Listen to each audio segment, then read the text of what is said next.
Hey everyone, welcome to Awesome Hardware. This is a live show. Kyle and I broadcast it every Tuesday evening at 5:30 p.m. Pacific time to a couple different locations, twitch.tv/awesomehardware, as well as youtube.com/paulshardware, in my case, where we stream half of the show.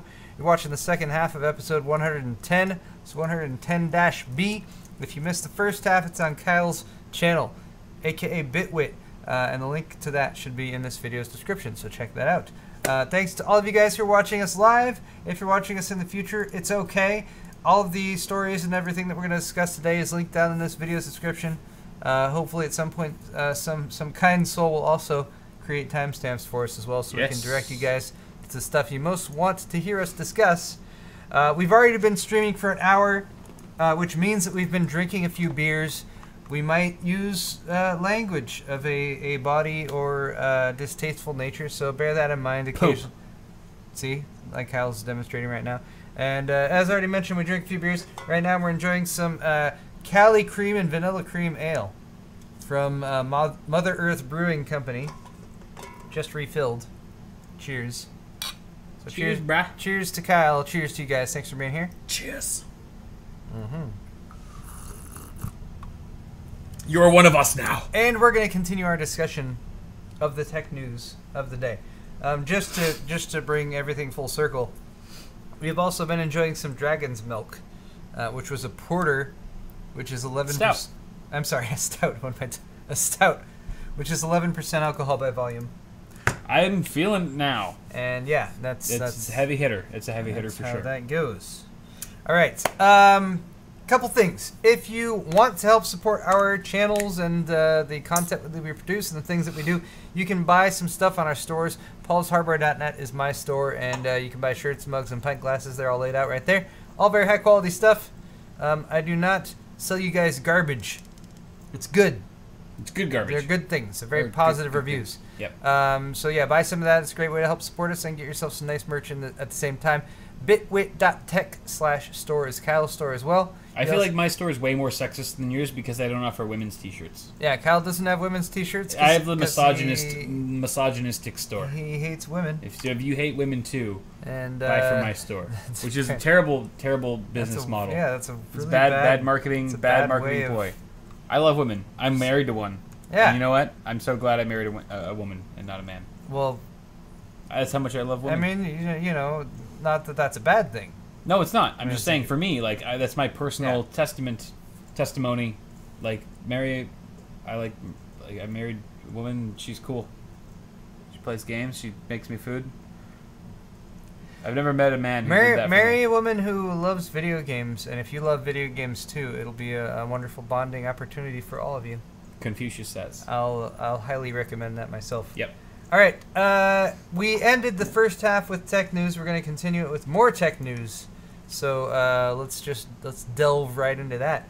The tech newsiest news of this past tech news was from PC World, and they're hands-on with AMD's Radeon Vega Frontier Edition. In fact, they were able to compare the Radeon Vega Frontier Edition versus the NVIDIA Titan XP in a battle to the death. I don't think anyone actually died. But the Frontier Edition is, of course, based on AMD's new Vega core. And Vega has been anticipated, highly looked at towards by PC gamers for quite some time. This one they're testing here has 16 gigs of advanced HBM2 memory. And it is also the air-cooled version of the card, which has a 300-watt TDP.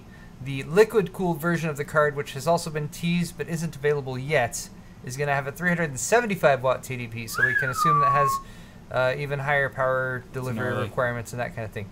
You might notice as the PC World video is panning across here, there's a GPU TAC area right here. It's a series of blue lights that light up to show you how much load the graphics card is actually under. So that's interesting. That's kind of interesting.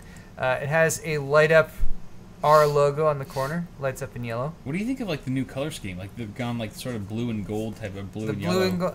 I mean, honestly, like really, like remember this is a workstation. Workstation graphics card. It's So not their gaming centric. it's not the gaming version of the Vega. Yeah. There's a pretty good chance, I'm not sure, but there's a pretty good chance that they might go with a different color scheme or something, some different sort of design style for Vega when it comes to the consumer I market. feel like the red and black is more like aggressive for whatever reason. It seems more sporty, more more like I don't know, just gamer centric, and the blue and gold looks a bit more mature, like professional, I guess. I mean, you could say that. You could also say it's UCLA Look colors fine. and they suck. But hey, let's move on and bastard. talk about the comparison that PC World was able to do between the Vega Frontier Edition and the Titan XP, which are shown. Is that the Titan XP right there? Yeah. Oh, It's all black. Just looks like Titan X. That looks like a Titan X, but they compared it actually in benchmarks to a Titan XP. There's a close-up look at the GPU TAC, by the way, the series of LEDs, as well as a couple 8-pin PCI Express graphics power connectors. Basically, here's how it all played out. Because PC World was one of the only publications that had anything about Vega upon launch, and the launch was yesterday, by the way. People were able to order it yesterday, and it was shipped out yesterday. So presumably some people are receiving it today, and we might actually see full-on, fleshed-out independent reviews of it very soon. But PC World was given sort of a bit of early access. AMD brought them in, and they introduced them to a setup demo that AMD had put together. There were identical systems using Ryzen 7 1800X CPUs, 32 gigs of DDR4 memory running at 2400 speed, SSDs in both systems, and 4K panels. They had a Founders Edition Vega card in one system and a Titan XP in the other system. Basically, the tests they ran were all focused on enterprise workstation applications, so they weren't really focused as much on gaming, which makes sense because that's what this launch is all about, is a workstation card, not a gaming card. They did a SolidWorks demo, which had a model of a card, of a car. They were able to look at it in SolidWorks, and Gordon, who wrote the article, Gordon Ma-Ung, said it looked pretty smooth, everything worked pretty well. They were then able to export that card using AMD's ProRender plugin to an Unreal Engine 4 simulation that they could view using the HTC Vive, which was kind of a cool demo. To be able to be a developer, create a 3D model, export that into a game engine, which are becoming more popular for this type of application as opposed to the very expensive proprietary softwares that are designed by companies. Game engines can do most of the same functions, and they can be adapted for this type of work. So, yeah, that's pretty cool. But the Founders Edition, the Vega Founders Edition is really meant to... Frontier Edition. Sorry, I keep mixing that up. Maybe if they didn't make the names so damn... effing similar. Yeah. It would be less confusing. Like, but the Frontier Edition Vega card is actually meant to compete with AMD Quadro cards, which is AMD's lineup in the workstation space, and also represents AMD kind of trying to get back into this space since their Fire Pro line kind of... died out with the last generation of GPUs. Yeah. Yeah. Do you know if it's going to be dual 8 pins for both the air and liquid cooled? It seemed like the article seemed to indicate that there might be an additional 6-pin for the liquid cooled. Oh. But it's not 100% sure. That was based on We haven't seen any images of the liquid cooled one, right? There've been a couple that have gone around, but I haven't seen one that has the power delivery. And pricing, I think, was like $1,200 for the air cooled and like $600 premium. It's actually been changed. Originally, it was going to be $1,200 for the air cooled, but now that's been dropped to $999. Oh, interesting. US dollars for the suggested e-tail price for air cooled. The water cooled edition is expected to be $1,500, but it's not going to launch until Q3. Okay. So you got to wait a bit for that. And again, the TDP for the air cooled version is 300 watts. The water-cooled version is 375 watts, so we can assume that they've cranked up the frequencies and the card is outputting more heat, but with the liquid-cooled version it's able to control that and provide a card that can work in a workstation environment. A workstation enterprise environment isn't exactly the place that you would see lots of liquid-cooled graphics cards going on, because liquid cooling introduces more points of failure potentially, and it's not as reliable long-term of a cooling solution as air cooling. However, AMD again is going after the Quadro line of GPUs from AMD, which range from like 2000. Quadro line of GPUs from I'm sorry, NVIDIA? Quadro line of GPUs from NVIDIA. Thank you for being on top of what I'm saying. I'm trying to pay no, attention. I'm glad you're correcting me because I don't like saying these things. But the Quadro line of GPUs from NVIDIA, which can range from like $2,000 to $6,000. Yeah. So $1,000 and $1,500 seems slightly more reasonable when you stack it up. It's against all relative. Those. Yes. Apparently. Yep. Okay. So, cool. in the demo that they set up, the Frontier Edition versus the Titan XP in side-by-side systems. The systems were identical. They were using Ryzen 7 1800X CPUs, 32 gigs of memory, and again SSDs and 4K panels. The Frontier Edition outscored the Titan XP by 28% in CATIA and Creo, 50% in SolidWorks, and 14% in Maxon Cinebench. So pretty decent leads all around. Of course, better in some areas than in others. In gaming, however, they did say that they took away the 4K monitors. They replaced them with 3440 by 1440, 21 by 9 monitors, and they tested 3 side-by-side setups with Doom with Vulkan, Prey with DirectX 11, and Sniper Elite 4 using DirectX 12. However, based on how the article is written, I think all that was a side-by-side visual demo of saying, like, look at both of these, see if you can tell a difference. And according to Gordon, he said you really couldn't tell a difference between the two of them. So that's, a good thing for the Frontier Edition Vega cards. Of course, they're going up against the Titan XP, which is pretty expensive. It's $1,200, and you can get a 1080 Ti, which has comparable gaming performance for around $650. But again, they're sort of riding the line between saying this is a enterprise card that's made for workstation environments, and what can it do in a gaming environment, because the expectation, of course, is that these same Vega GPUs will be put into gaming grade cards made for consumers that hopefully will be available soon. Right. Although we still don't know exactly when.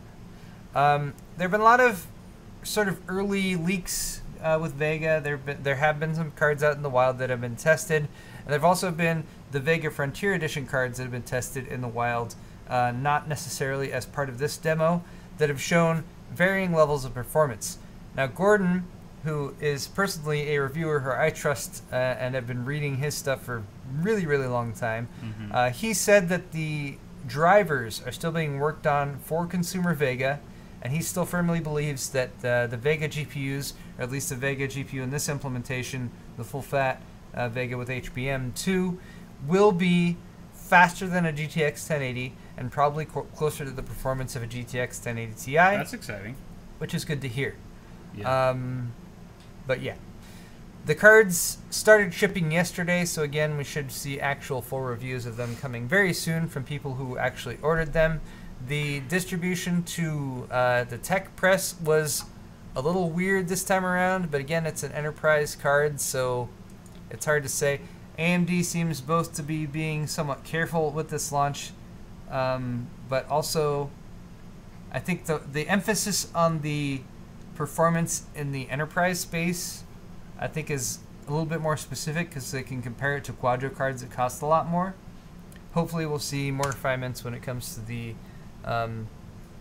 drivers for these, so that they we'll see more direct comparisons with NVIDIA's cards, I think, soon.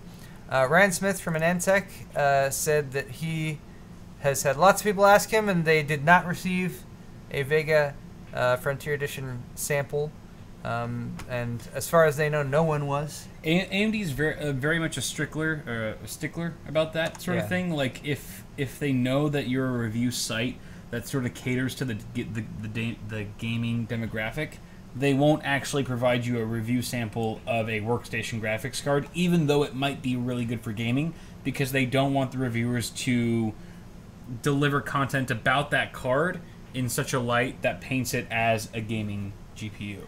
Well, I mean, but that's what they did with the Pro Duo. They did with the Pro. No one got a sample of the Pro Duo unless you were strictly going to review it from a workstation standpoint, which everyone wasn't. We all wanted to see just how amazing it would be for gaming, which it was good for gaming, but that's just not the message that AMD wanted to get out with that particular model. It's the same thing here. Unless you're reviewing it strictly for workstation stuff, they don't want to hear what it has to do with gaming, you know? Yeah. So it's kind of unfortunate, but I mean, yeah, they it's up to them as far as how they want to launch their product, I suppose. it means we got to buy it ourselves. There is a Radeon Pro website landing page that has a little bit more information about the Frontier Edition that's available.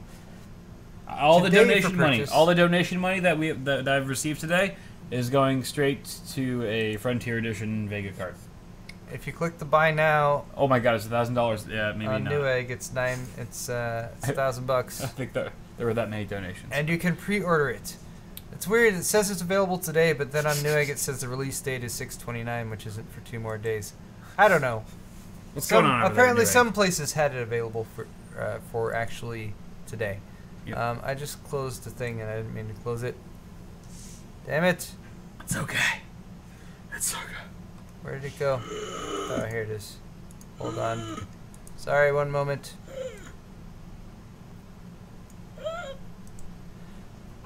No, that wasn't supposed to be there either. Okay. We are still on the first story of the first segment on your half, by the way. 7:30. And it's okay. We're gonna plow through the rest of these. Just FYI. Mainly because you stole this from me. I certainly did not, sir. Yes, you did. No. So cryptocurrency mining cards are now a thing. You totally stole this from me. I didn't even see this when I was. I know. Doing You things should have looked a little bit more closely. Wow. It's labeled very clearly. I feel like you put this in after I did my thing. So, no, I didn't. Everything that I did was done first thing this morning, and well, then, it's all right. It's all right. No, but there's certain things in here that I didn't talk about. It's all right. We don't need to argue. It's fine. It's fine. We'll talk about this after the show. We'll talk about this. We'll take this outside. All right.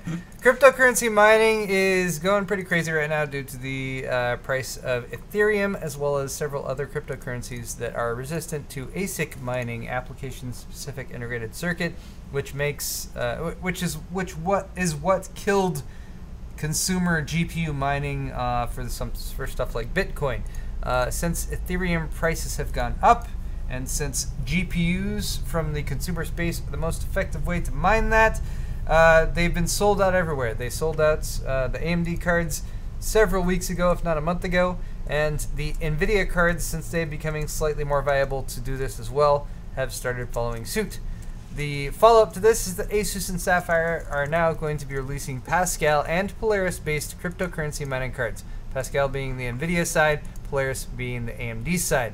So here are the cards, and you might notice if you compare one to the other, a little slim on GPU I/O, for example. These are basically cards that are made for cryptocurrency, so they're made to be as inexpensive as possible. So they cut out those pesky things that cost more money for the manufacturer to integrate, like video outs, for example. So HDMI, for example, every time you put it on a graphics card, you have to pay a little bit of licensing fee to the HDMI consortium. If you don't put the HDMI out on the card, well, then you don't have to pay that money. Money saved. So there you go. Hopefully, the launch of these cards will allow the market to balance out somewhat, since the GPUs and the gaming space have been so expensive and so overly priced. We're really not sure how much of an effect they're going to have. We're not sure how much availability there's going to be for these cryptocurrency-specific cards. We're not sure if the appetite for cryptocurrency mining is going to be so much that the cryptocurrency miners just buy up all these cards and then keep wanting more cards. That could be the case too. But hopefully, if things go right, I hope Vega is not good for crypto mining. I don't know. Because it's already plagued with shitty HBM2 yields. And like it's already been very difficult to obtain. Yeah, and so that would just compound the issue, and I feel like they'd have a really sad launch with like, oh, we got like 200 units to every big retailer globally, and we probably won't have anything after that for the next 6 months. Or like, I don't know. Like HBM2 is already a hard topic to get around because yields are so shit right now, and they have been, and that on top of crypto miners who are eating cards up and trying to resell them, or just reselling them for Yeah. insane amounts is kind of concerning. Yeah, it is interesting to see the manufacturer response to this current trend, though. The Asus product pages for these, for example, specifically list these as mining GPUs. I mean, that's just exactly what they're made for. Yeah. They show stuff like their hash rate performance and the fact that they have increased power delivery on some of them while cutting certain stuff away to reduce costs. They've also improved stuff in certain areas, such as improving power delivery for better lifespan with sustained 24/7 operation, as well as the fans, which are again made for 24/7 operation, which previously apparently maybe that wasn't as much of a concern, because if you're playing video games, you're probably not playing 24 hours a day. True. I mean, maybe you are. Maybe you heard more like that. And then, of course, RX 470 and GTX 1060 variants of both of those. Sapphire has 5 different mining edition SKUs. We talked about this a little bit more on CalSAF, so feel free to check that out if you want to. These cards feature limited warranties, so usually only about 3 months to 6 months. Restricted display outputs to reduce cost. Presumably, of course, lower manufacturing costs to reduce the cost out the door for cryptocurrency miners whose main concern is recouping the cost of the hardware they buy so that they can start making pure profit as soon as possible. And more on whether or not that's a good thing later in the show. Ooh. The Mini Super Nintendo Classic. I like this. This is launching in September. It's going to be $80. This is the follow-up to the Mini Nintendo, which was so insanely popular. Wow. Sold out everywhere. Was available only in a few locations and grossly overpriced. If you guys were interested in the Super Nintendo version of that, this is coming soon. 21 games are included. Includes Earthbound, Super Mario World, as well as an unreleased Star Fox version, which to me is one of the more interesting things about this. Now, my previous argument against this sort of thing has been that, well, emulators exist, and presuming that you have purchased all of these games legitimately at some point and have the cartridges, it is legal for you to own the ROMs and run these via emulators. There might be some legal gray area in there, but basically that's how it works. We're not drunk. Nope. Now, if there's some added value to this that you can't get otherwise, such as an previously unreleased game, especially when it's something like Star Fox, the first game that ever used polygons and 3D, actually legitimate 3D rendering. On Super Nintendo? Yeah. Star Fox was the first game that actually used polygons. So it was like the first game was just wireframes of everything. Mm-hmm. And then but you can navigate, but it was actually 3D rendering. But yeah, that makes it perhaps slightly more interesting. Anyway, though, the list of games here is Contra 3, The Alien Wars, Donkey Kong Country, Earthbound, Final Fantasy 3, F-Zero, Kirby Superstar, Kirby's Dream Course, Legend of Zelda: A Link to the Past, which will probably be very popular, yeah. Mega Man 10 or Mega Man X, Secret of Mana, Star Fox, Star Fox 2, Street Fighter 2 Turbo, Hyper Fighting, Super Castlevania 4, Super Ghouls and Ghosts, which is one of my favorites, to be honest. Super Mario Kart, okay. That's a good one. Everyone's favorite. Come on. Super Mario RPG, Legend of the Seven Stars, Super Mario World. Classic. Super Metroid, Super Punch-Out, and Out. Yoshi's Island. Yes. Yeah. So this one will, of course, feature an HDMI connection, so you can plug it into a 1080 or high-definition television, which is difficult to do if you have a classic console. How many of these are they actually going to produce? No idea. Probably not enough, would be my guess. Not nearly enough. Yep. And one interesting note is that the controller cables for these, because it does come with wired controllers that are basically replicas of the original controllers that came with the Super Nintendo, have 5-foot-long cables instead of the 3-foot-long cables that came with the NES Classic. Because TVs have gotten way bigger in the last 20 years. Making them slightly more usable. However, there is an expectation that there will be third-party options, wireless controllers, since it does have USB ports that should be available sometime after launch. If you guys are at all interested in this and you have no idea about the clusterfuck that was the NES Classic, the original one, That one was retailing for $50 MSRP. They are now selling on eBay. I just looked it up for around $230 to $240 minimum. So if you are interested in the SNES version, make sure that you are there at the second when it goes on sale to actually get one. Otherwise, you're going to be paying a pretty penny from some shitty reseller who bought like 50 of them. Or buy as many as possible. And make a profit yourself. And sell one to me. Because I'd like one. There you go. But, yeah. Incredibly high demand. There's one going for 600. One going for 600 in NES Classic. It's been modded and it includes some other shit you don't need, but that's crazy. That's pretty crazy. Yeah, but hella deals. Did it say what the price point was on that? $80. I'm sorry, $80. $79.99. So they've smartened up a little bit. They're like, oh, we could sell this for a bit more. They increased the price a little bit, and it will be available on September 29th. Yeah. Sick. All right. Continuing on with tech news. SiSoft Sandra is a benchmarking utility. SiSoft Sandra. And it has no relation to a Sandra centralized database where you, when you run the benchmarks, your benchmark will be uploaded to, unless you change different settings. And someone with an Intel Coffee Lake 6-core processor ran SiSoft Sandra and didn't tell it to not upload the information to the database, and so it was uploaded to the database, and now we know some information about the Coffee Lake CPU they were testing. Presuming, of course, this isn't all some elaborate fake. This is still a 14-nanometer processor. This will be the follow-up to the current CPUs on the mainstream line. So the mainstream line goes up to Kaby Lake right now with the 7600K and 7700K. Mm-hmm. The ID listed on this actual test is Genuine Intel CPU 0000, which means it's an engineering sample. It has a 3.1 gigahertz base clock, a 4.2 gigahertz boost clock, 256 kilobits of L2 cache per core, and a total of 12 megabytes of L3 cache. That's 2 megs per core. So these are likely the same. That's basically the same cache configuration that Kaby Lake CPUs have, as far as the amount of cache per core. You just up that for a 6-core CPU, and that's what you get. Sure.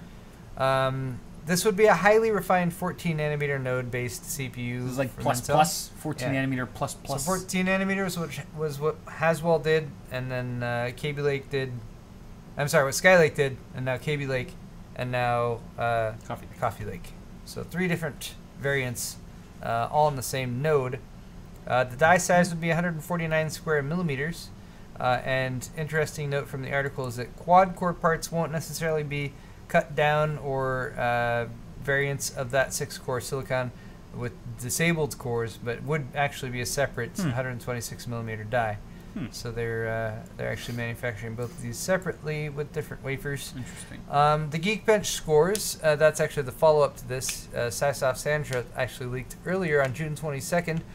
Today, on the 27th, we have Geekbench scores, kind of in the same vein, I should say.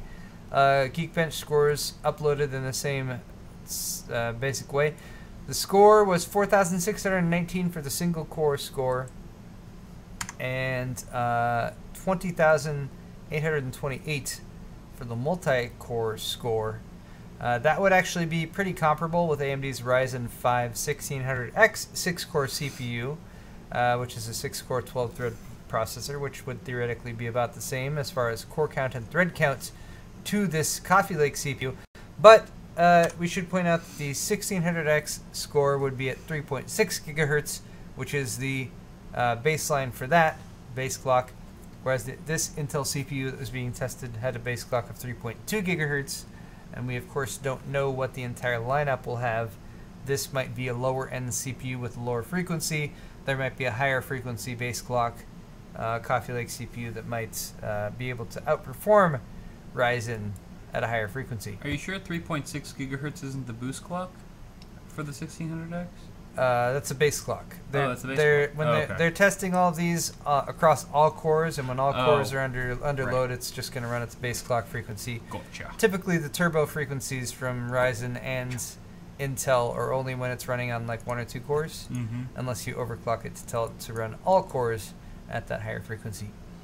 If you're wondering what's next after Coffee Lake, it would be Cannon Lake, which is 10 nanometer, and will finally be an actual refinement and a shrinking of the manufacturing process.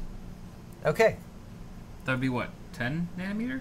Yeah, 10. From 14 to 10 is where they're going next. Sweet. All right, next up is Hot and Heavy Hardware, where we're going to talk about some hardware news. Some stuff either out now or coming out very soon, basically, is what we're going into right now. So, on the AM4 side, if you guys are into Ryzen, there's only been one Ryzen AM4 Mini ITX board so far, but it is being joined. The one I'm talking about is the Biostar one that Kyle has already reviewed on his channel and also done a video with, or done a build with. Gigabyte is now coming into the mix with their Mini ITX GAAB350N Gaming Wi-Fi Ryzen motherboard. A bit of a typo here in the headline. Typo in headline? Come on, OC3. Radeon. Okay. Here's the board itself. You can kind of get a quick look at the layout. Here's a bigger image of it right there. It's got overclocking support, of course, since it's got the B350 chipset. The B350 chipset. It makes a bit more sense than the X370 chipset with Ryzen in Mini ITX because it's a reduction of PCI Express lanes that you have available. And since you've only got a Mini ITX board form factor, then you don't need all those PCI Express lanes. Cool. It includes Wi-Fi support with an 802.11 AC Wi-Fi card. You can see the Wi-Fi connectors for one thing the Biostar GTN does not have. Yes. It's Wi-Fi. So I feel like everything else was there. Good about that board for the price point, except it didn't have Wi-Fi. Your motherboard sucks. This one's way better. No. It's got a 6-phase VRM design, so again, can support overclocking. Who knows if it's going to be better or worse than overclocking on a full-size ATX motherboard. But it's also got 4 SATA 6 gigabit per second connections. Where are those? Oh, those are up at the top. It's interesting. Right here along the top edge next to the 24-pin connector. Yeah. And it's got a single 32 gigabit per second M.2 slot, which is on the rear, which we don't have an image of, but trust me, it's back there. 4 USB 3.0 ports on the rear I/O alongside a couple USB 3.1 ports, as well as HDMI and DisplayPort outs on the back, which means that this would be compatible theoretically with upcoming AM4 APUs. So the Ryzen 3 line, which we don't know too much about yet, but should have graphics integrated as well. So cool. Glad it's got that available. Does the Biostar board have video outs? I believe it does. Yeah. Okay. It does. I've seen that on quite a few Ryzen boards, so it's not necessarily something that is rare, but would be interested in that because for APU builds, I'm sure that would be a thing, especially for ITX like this. An APU build with a GPU integrated could allow that expansion slot to be available for like a capture card or a TV tuner or something like that. So true. Lots of you want to have as much flexibility as possible. Yeah. Cool. So I do believe Gigabyte is sending me one of those boards. So I'll do a build with it or something like that. I'll be checking it out though. Beautiful. All right. Next up, also from Gigabyte, we talked last week about Epyc. And here's an Epyc motherboard. Epyc 7000 series. Again, a little bit more on that was discussed last week if you guys want to check it out. But here's an actual Gigabyte server workstation motherboard. This is the MZ31-AR0. And single-socketed. Look at that. Yeah, so this is a single-socket motherboard. Epyc processors will be compatible with dual-socket motherboards as well. Look at them dim slots. This one has... well, first off, it's eATX, so it's fairly large. It measures 305 by 330 millimeters. 16 DDR4 DIMM slots. Look at that. 8 per side. That supports up to 8-channel memory architecture. RDIMM modules are supported for up to 32 gigs per module, and LRDIMM or NVDIMM modules up to 64 gigs are supported. Wow. It's also got 2 SFP plus 10 gigabit LAN ports on the I/O back here. I think these are the 2 of them right there. So you could have up to 1,024 gigs of RAM. if you had 64 gig modules. Yes. 16 64 gig modules. Yeah, and it supports up to the platform supports up to 2 terabytes of RAM, but I believe that's with a 2-socket configuration. So that's pretty insane. It's got a Broadcom BCM 57810S chip for the 10 gigabit LAN ports here at the back. That's also got a little heatsink on it as far as I can tell. 4 slim SAS ports for 16 SATA 6 gigabit per second ports. I am not positive if those are breakouts. Like, does that mean does that mean each of those slim SAS ports can break out to 16 SATA ports? Would that be 64 SATA devices you could have connected? I'm not sure. I'm not positive about that. But it's also got an ultra-fast M.2 drive on there. That slots right down here towards the bottom.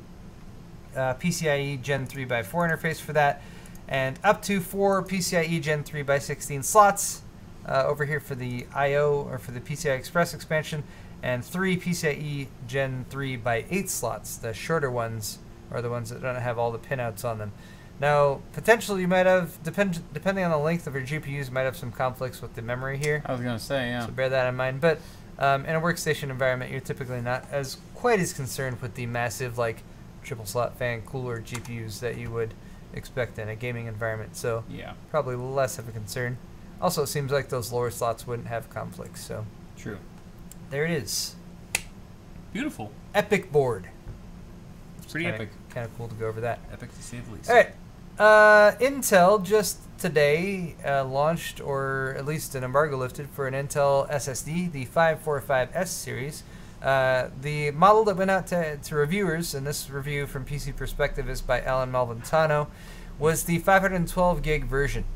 Now, the interesting thing about this SSD, it's a SATA SSD, so this is not an NVMe M.2, fastest of the fastest SSDs available right now. It is still SATA as far as the interface goes. However, it uses a new type of NAND flash memory, specifically 64-layer TLC NAND, so triple level cell, and they're stacking the NAND on top of each other more and more. The specs are listed right here, as well as capacities as far as the minimum and maximums. Sorry, the dogs are barking for a second because my wife is home. It's got a 5-year warranty, 288 terabytes written total. Sorry about the dogs. It's among the fastest SSDs, so wait, I wanted to at least show the second page here from Alan's Keep article. them dog emojis in chat rolling. Sorry, thanks for the dog emojis in chat. Dog emojis. You guys are great. Alright, my wife is home, so everything's okay. Alan said basically that these are among the fastest SSDs that he has tested, especially, or at least when it comes to SATA. And if you look at the actual breakdown of it, when you take it apart, Hero just hacked something up. Damn. It's a very, very small PCB, and that is because, again, 64-layer TLC NAND means you have an insane amount of NAND density. So you don't need a full-size PCB with a bunch of different NAND chips on it. You can get it all set up with just a couple of them. Stack them. In fact, 4 flash packages each on these, each containing 4 256 gigabits or 32 gigabyte dies of 64-layer 3D NAND. It's got a Silicon Motion 2259 controller in there, and the 512 gig version is $180. That's pretty good. Which isn't the most inexpensive SSD out there. For 512? For 512. But it's on the cheap end. Given the inflated prices of NAND right now, since prices have been going up rather than down, it's definitely not bad at all. Especially considering that it is, according to Alan, among the fastest SATA SSDs he's tested. Beats a Samsung 850 EVO. Wow. Even competes with some NVMe drives in certain areas.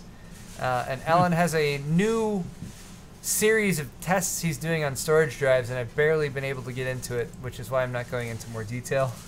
But feel free to check the article if you want more information. Alan does really, really good storage tests on SSDs and lots of other stuff too. Nice.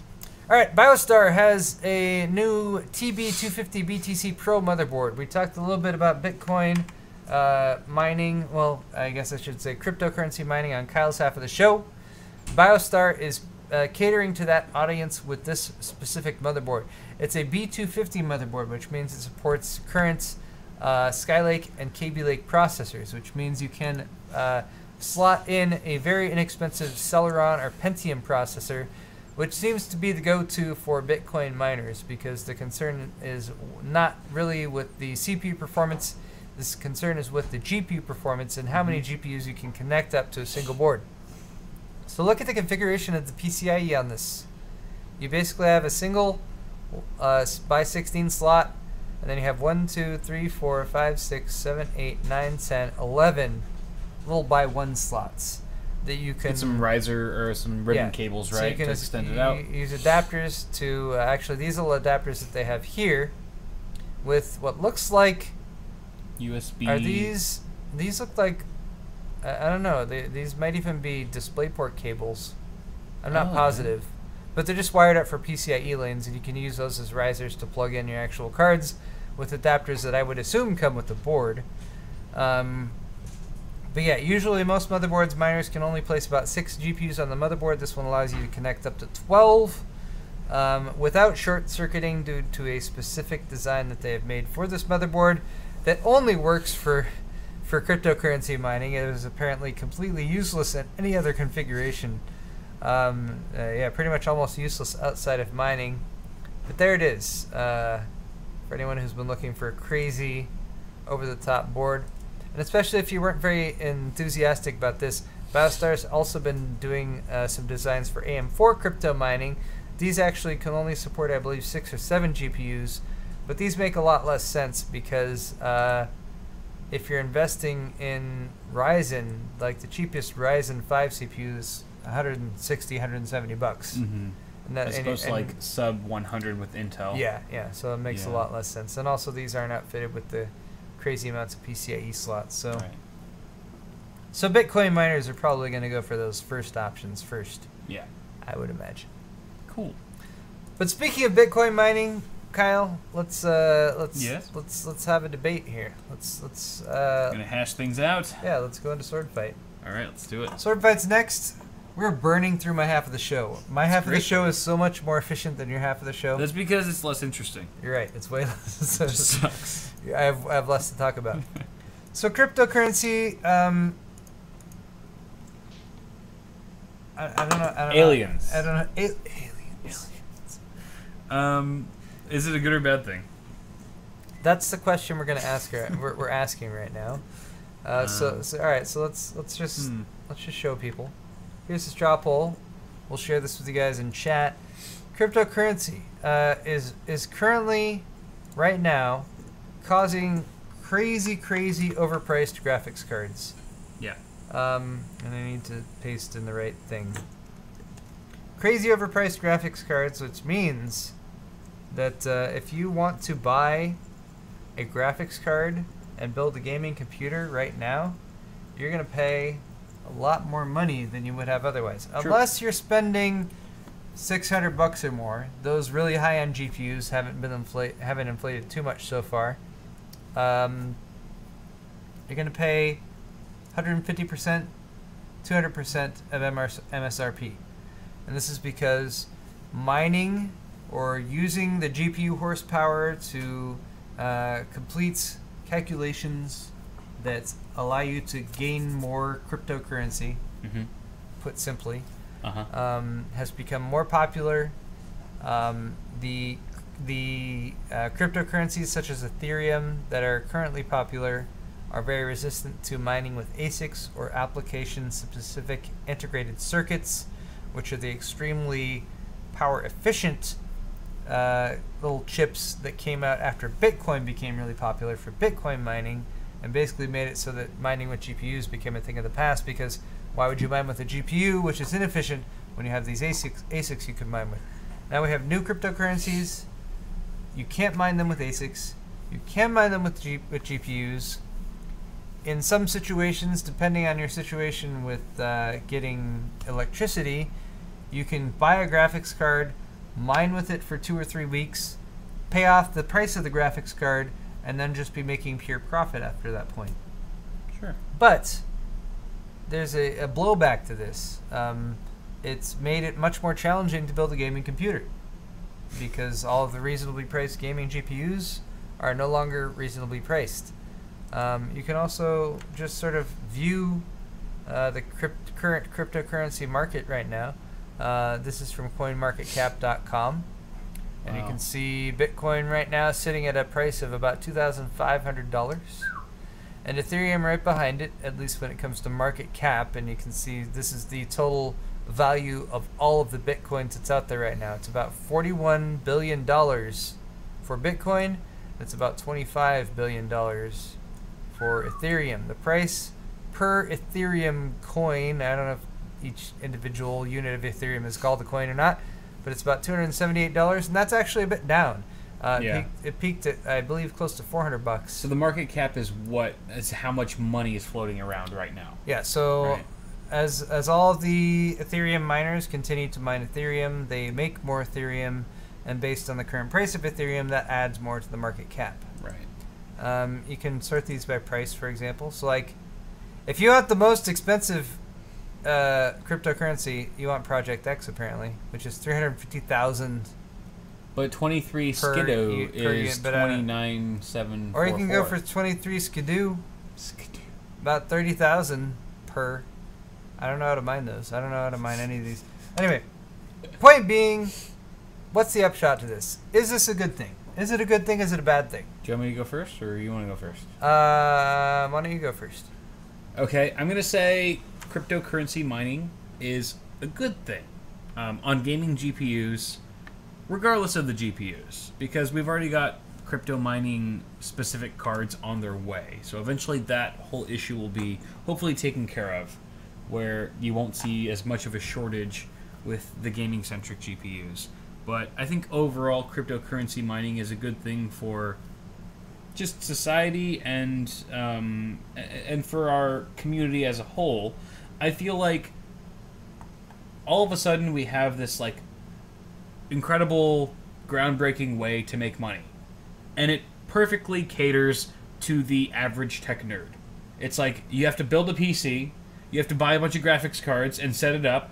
It's like very much a DIY project, and it really puts us in the most advantageous position because we're already sort of surrounded and we already have a passion for this type of technology. So it's like there's a new found way to make money, and we already kind of know the gist of how to do it.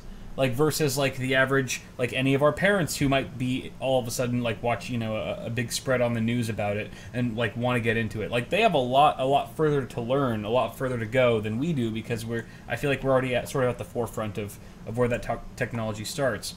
And then additionally, it's also a positive thing, I think, overall in the grand scheme of things, is because it's also going to sort of excite people about technology and building PCs, and maybe someone who never would have imagined building a PC in the first place now all of a sudden is putting together a rig for the first time because they're trying to mine some Bitcoin or whatever the hell it is. So I feel like it's sort of a gateway type of application that opens up the doors to a lot of new users, and eventually will just kind of strengthen the whole PC Master Race, or whatever the hell you want to call it, our community of enthusiasts, and it could definitely be a nice boost for our little gang here.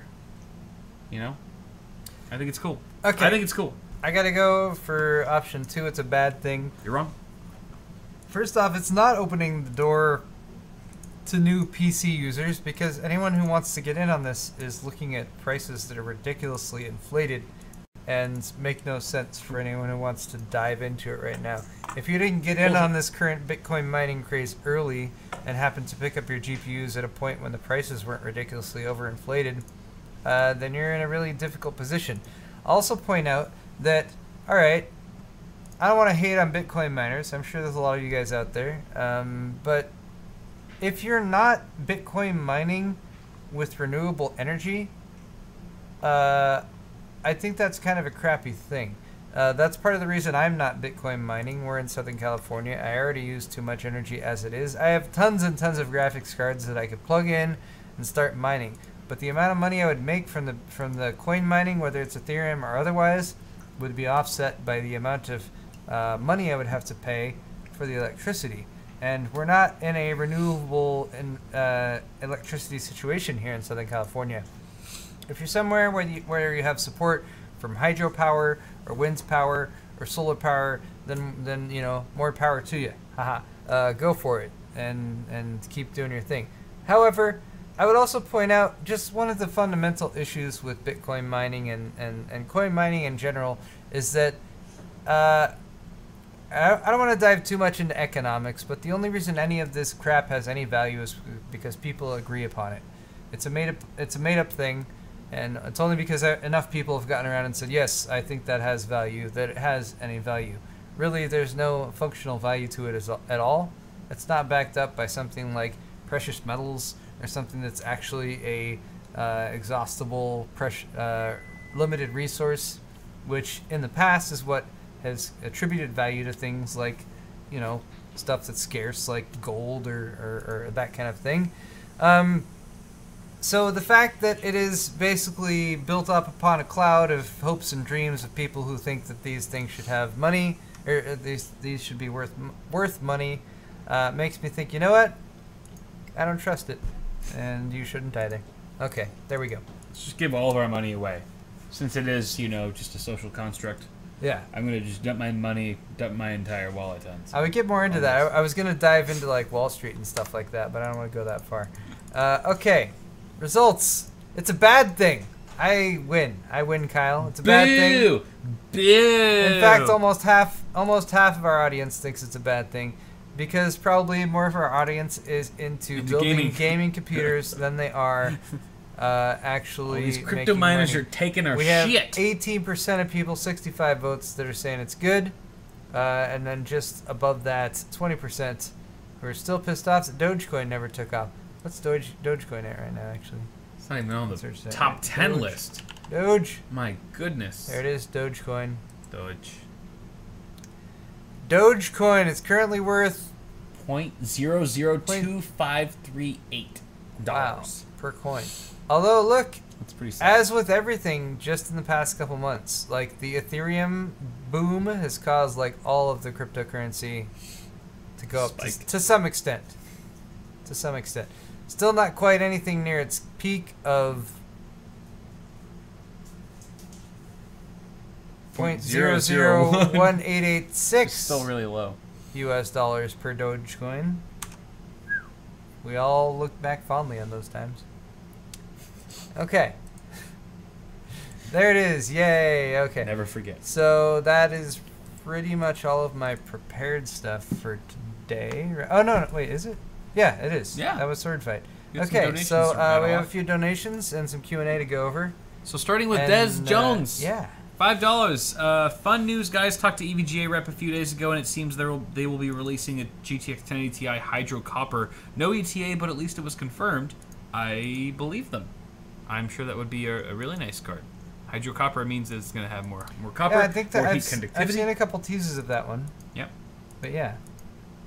It's exciting. I hope it's using the same PCB and power delivery design that the Kingpin is. That'd be nice. Yeah, that's hopefully that's what they're doing. Maybe either Paul or I will get one and we'll do a review on it. Scott Dilbeck, $6.66.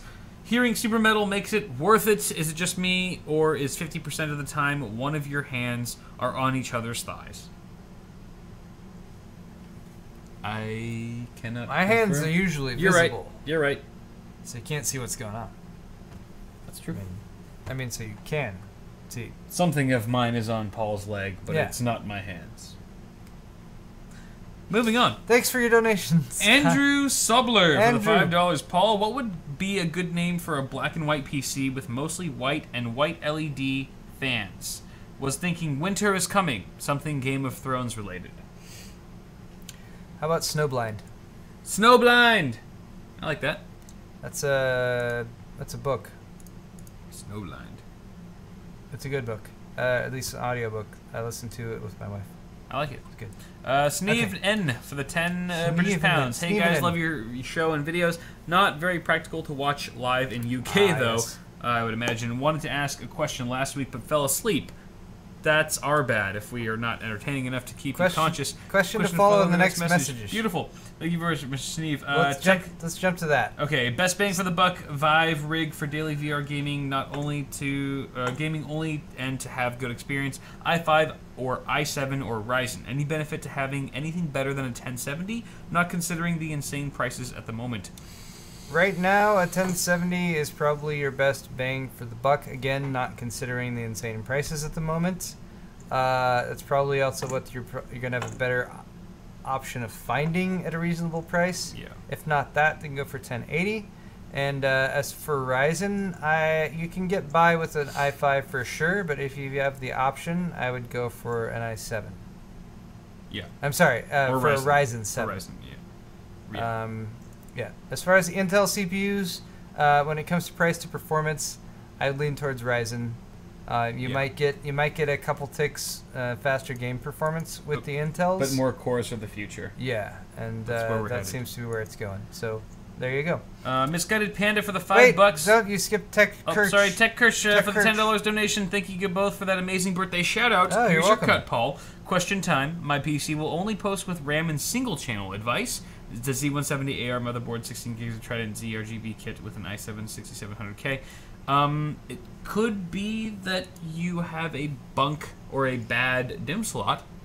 Yeah. You could try that. I would say take one channel or take one DIMM and place it in every single slot and boot it every time and make sure that it can boot successfully. Use it for a few hours, maybe a day, in each slot and see if there's any inconsistency from one to the other. That could narrow down a potential issue with one of the DIMM slots. That has been known to happen. You can also try rotating the memory that you're using itself to see if one of your sticks might be bad. And if you have an Asus board, which looks like Z170AR, I don't know, but they have MemoK too. Someone in chat suggested using MemoK. Oh yeah, that'd be a good choice. Windows memory diagnostic tool, that also helps too. Sneeve, we already did that one. Misguided Panda for $5. Hey guys, wanted to upgrade my rig from an i5 4460 MSI Z77 to Ryzen 7. Which X370 motherboard would you recommend, the Asus Prime or the MSI SLI Plus?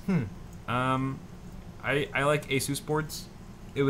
I'm a little biased because that was my first ever motherboard, was an Asus P67 Deluxe. Yeah, I'd say with Ryzen, especially right now, Asus seems to have been the most on top of it as far as updates, at least when it comes to like the Crosshair 6 that they were working on. So that's probably where I would lean as well. Yep. Actually, I'm wrong. I said P67. I meant Z68. Z68 chipset for yeah. What the fuck is that? Sandy Bridge. Sandy Bridge. Yeah. I really like Asus. I like the BIOS. Pay attention to what you said. It's very stable, of course. NB67, $15, high pile and call. Paul and Kyle. Love the show and was curious, are you going to TwitchCon this year? If so, will there be another fan meetup like last year? I am on the fence. Yeah. Again, we don't know yet. Not sure, but if we do, we'll be tweeting it out. We'll probably have a fan meetup. Yep. Yeah. Luis Herrera, $10. I'm falling asleep. Take my monies before I inevitably pass out. We gladly will. Thank you, Luis. Dalton, sleep well. Dalton Procot, $5. What are the main benefits of Crossfire SLI? Do you think it'll be feasible to pair new Crossfire SLI mining specific GPU with a normal version? That's really hard to say. I would guess probably not. Oh, I see what you're saying. Because if you're looking at like a cut down 1060 or a cut down, well, not a 1060 because you can't SLI those, but a cut down RX 580 or 570 to pair that with one of the current 570s or 580s, like maybe I'm sure it's possible if they're based on the same GPU, but I wouldn't be surprised if it was locked out somehow. But we're not going to be able to say that for sure until those mining GPUs are actually out and people try it. If it was going to happen, I would say it's going to happen on the AMD side. NVIDIA is much more known for restricting the capabilities of what you can SLI if the GPUs aren't exactly the same exact GPU and the same exact amount of memory and everything. Yep. Debanjan Chowdhury. With 400, I believe that is rupees. Indeed, hey, Paul and Kyle, sir. Hope you guys still remember me from Last Awesome Hardware. Yes, we do. We couldn't forget your name. Debanjan Chowdhury. Debanjan. Thank you so much for your amazing content. You guys helped me a lot building my own PC. Love from a 15-year-old fan from India. Nice. Love right back to you. Awesome. Dimension. Thanks, man. Thank you so much. You got the D. And yeah, you're awesome. M Wines for the $5. I'm interested in building a mini or micro ATX build. What are your thoughts on the Corsair Air 240 case? The 240. I have an Air 540 and I love it. The Air 240 is a pretty solid option. It has a ton of airflow. It's pretty spacious for a mini ITX chassis, which means it's also not the most portable, but if you're not looking for like actually like taking it from A to B and there's not much travel involved, then it's a really solid chassis. Air 240, yeah. Air 240. Honestly, is a pretty solid chassis. It's honestly just a smaller version of the Air 540. Okay, I haven't built in it personally, so I'll go with what Kyle says. It's got some decent airflow and stuff. But yeah, it's fairly affordable nowadays too. The Yannick Paz, $5. You guys are awesome. Thank you for everything you do. Meeting you last Saturday. Remember the guy with the loud GTX 1070? Oh yeah. Was a total blast. Hey Yannick. Hey, thanks Yannick. Yeah, it was good chatting with you, man. I hope the Corsair Air 120 fans that you won were helpful with your case airflow. Yep, I know you were trying to make your GTX 1070 a bit quieter. It was a Gigabyte. It was one of the triple fan Gigabyte ones, and it was being loud and. Yep. Yeah. So hopefully you can fix that, and it works out for you. But it was nice meeting you. It was great to meet you there. Yep. Next up we've Diva got Diva Chow for the $10. A beer for both of y'all. You guys were in Fremont recently and didn't tell me. I'm in San Jose. I'm sorry. I could have bought y'all a real beer. I tweeted about it the day before. I tweeted the day morning of. It was kind of a last minute organized thing, but it was really cool to go there and be there, and we'll try to give you guys a little bit more heads up next time we do something like that. Absolutely.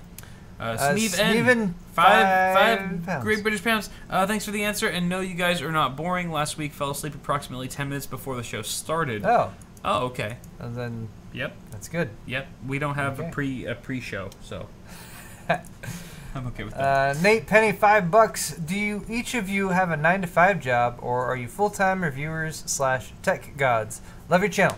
We are full-time reviewers. Both of us used to work 9-to-5 doing YouTube videos for newegg.com, and then we both branched out on our own. So we're fortunate to be able to do YouTube full-time. It's a pretty awesome job, and we couldn't do it without the support of all you guys out there for watching us. So thank you for helping us live in the dream. Thank you all. Next we've got Bub Gun, $45. Boom, free money. Also remember the Sandy of Bridges. Oh, we remember. Never forget the Sandy of Bridges. Thank you very much, Bub Gun. Also remember the P67 SATA issue. Oh, you guys remember throwback. That? A-Bomb, $25. Thank you very much, A-Bomb. So wait a few years to upgrade my computer. Origin Chrono 6700K, 32 gigs of RAM, GTX 1080 Founders Edition. Okay, is there a great ultra-wide IPS G-Sync panel you suggest to get at the moment, or one coming out soon? Gaming, movies, use. Thanks, fellas. A-Bomb, unfortunately, if you want the ultra-wide 3440 by 1440 G-Sync displays, they're all over $1,000. Yep. Asus, X34, Acer, PG. And does BenQ have one? Possibly. Yeah, no. At least Asus and Acer have them. Yeah, I mean they're all just really expensive. 1,200 to 1,500. If you want it, you got to spend that much money right now, and yep. it kind of sucks. Yep. I don't know what more to tell you. Yeah. But it's really cool when you do have it. Yeah. Yeah. I mean, it'll be a monitor that's good for like the next 7 years. Yep. It'll be a good investment, I think. But yeah, Aishan for the 2,000 rupees. Best CPU for 4K productivity PC. I'd say Ryzen 7 1700 right now, if you want bang for your buck. Yeah. Because rendering out stuff with 8 cores, 16 threads, that's really nice. And overclock it. Yep. Fado Barnhurst, $5. I'm not saying I'm the oldest gamer that watches your videos, but my first console had something to do with 2 lines and a dot bouncing between them. That sounds like an Atari to me. That sounds like some straight up Pong. Pretty old. That is old school, man. I was born far after that point, so mad respect. Yep. For sure. Right there with you. But I think that's going to conclude it for donations. Thank you guys for donating. We've got a couple Johnsons 1 or 2, yes. to call out. I have 3 actually. Okie dokie. First one goes to Lester from Oklahoma. Got a Thumbscrew heavy metal gray T-shirt and the black logo dark gray zip. Oh, the hoodie The hoodie. Hoodie! It's the middle of summer, so... Oh, Lester gets a double Johnson. Thanks, Lester. Hey! We could always use Mo Lester. Right. And then what else you got here? Just... All right. Noah is next from Missouri. Noah Double Johnson! Is that Missouri or Montana? Wait, which one's Missouri? Which one's Montana? It's St. Charles, M.O. No, Missouri's M.I. Oh, it's Mississippi. Fuck. Montana. I think you're right. Montana. Missouri. Nope, it's Missouri. It's Missouri? Yep. Good lord. Good lord, I suck. It is Missouri. Okay, thank you, Noah, for grabbing that 11-ounce mug. I swear we're Americans. You're wonderful. Double Johnson, man. All right. Dale from Massachusetts.